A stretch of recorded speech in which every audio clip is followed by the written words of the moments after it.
उत्तराखंड को देवभूमि कहते हैं, मतलब देवताओं की भूमि।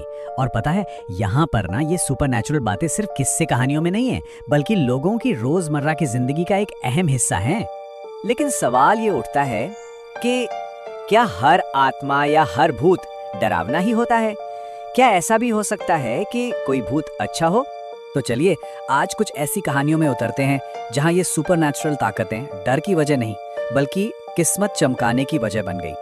ये कहानी है पौड़ी गढ़वाल के एक बहुत ही गरीब पान वाले की। एक रात की बात है, उसने सोचा कि चलो आज दुकान थोड़ी ज्यादा देर तक खुली रखते हैं, क्या पता कुछ और कमाई हो जाए। और फिर जो हुआ उसने उसकी जिंदगी ही पलट दी। देर रात को दो अजीब से लोग आए, बीड़ी मांगी, पैसे दिए तो ऐसे सिक्के थे जो चवन्नी अठन्नी जैसे लगे। पर सुबह जब उसने देखा तो वो तो असली पुराने सोने के सिक्के थे। वो लोग फिर आए और बताया कि वे एक भूतिया बारात का हिस्सा हैं और जाते जाते उसे सोने की एक इतनी बड़ी डली दे गए कि वो सचमुच रातों रात अमीर हो गया।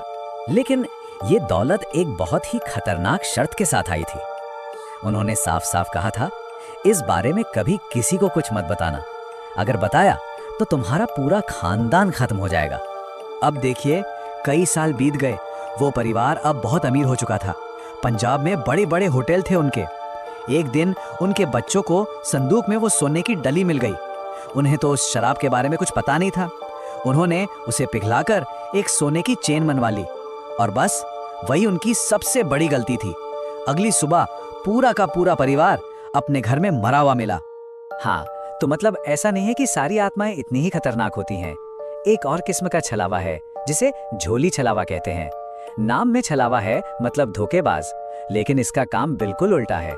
ये आपसे बस कोई छोटी मोटी चीज मांगेगा, जैसे दूध या रोटी का टुकड़ा, और बदले में आपको वो देगा जिसकी आपको सबसे ज्यादा जरूरत है, अक्सर सोना या कोई खजाना। लेकिन जैसा मैंने कहा, हर कहानी का अंत अच्छा नहीं होता। उत्तराखंड की इन लोक कथाओं का एक बहुत ही स्याह, एक बहुत ही डरावना पहलू भी है। और अब बात करते हैं एक ऐसे छलावे की जो आदमखोर है, यानी इंसान को खाने वाला। तो कहानी कुछ यूं है कि तीन दोस्त हैं, एक सुनसान सी पानी से चलने वाली आटा चक्की जिसे घट कहते हैं, वहां रुके हुए हैं। दो शहर के हैं, एक वहीं का लोकल है। अब जो लोकल लड़का था उसने दोनों को चेताया कि देखो कुछ भी हो जाए चक्की के अंदर से बाहर मत निकलना। पर शहर वाले दोस्त ठहरे, उन्होंने बात अनसुनी कर दी और सिगरेट पीने बाहर चले गए। और वहीं उनसे गलती हो गई। तभी अंधेरे में से एक चौथा आदमी निकल कर आता है, अनजान। थोड़ी इधर उधर की बातों के बाद वो उनसे पूछता है, फट्टू खाओगे? अब शहर वालों को तो ये शब्द समझ नहीं आया, लेकिन उनके लोकल दोस्त की हालत खराब हो गई। वो डर से कांपने लगा। क्यों? क्योंकि फट्टू का मतलब होता है इंसानी मांस। वो कोई दावत नहीं दे रहा था, वो तो एक जानलेवा परीक्षा ले रहा था। वो लोकल दोस्त जैसे तैसे अपने दोनों दोस्तों को खींचकर अंदर ले गया और उनकी जान बचाई। अगली सुबह जब वो लोग हिम्मत करके उसी जगह पर वापस गए तो वहां उन्हें सिर्फ एक कटा हुआ इंसानी पैर पड़ा मिला। तो देखिए, कुछ आत्माएं अच्छी हैं, कुछ बुरी, लेकिन कुछ ऐसी भी हैं जो ना अच्छी हैं ना बुरी।